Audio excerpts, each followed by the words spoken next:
отбасын қамтуды бел будық. Енді 70 отбасына біздің мынау жастар, еріктілер жеткізіп береді. Мынау карантинге байланысты еріктілер жеткізіп береді. Енді осында қиын қыстау кезінде біз бірге екенімізді көрсеткіміз келді. Үйімізде қалмай осы мұқтаж жандарға, көп балалы аналарға, соғыс ардагерлеріне шын жүрекпен, шын ниетпен көмектескіміз келді.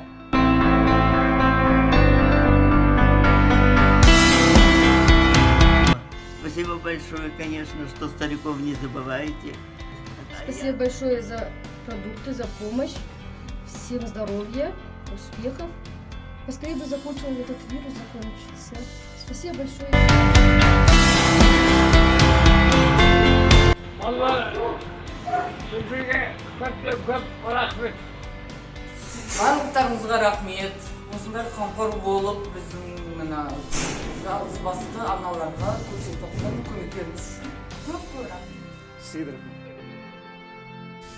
Қалыпқа келген науыт болып тұр бұл. Құдай сақтасын.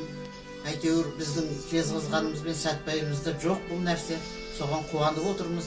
Үйден шықпай отырмыз. Мен өзім 70-ке келдім. Рахметін әкеп бергендеріңе, Нұр Отанның ұжымдарына рахмет айтам. Халқым аман болсын халқым.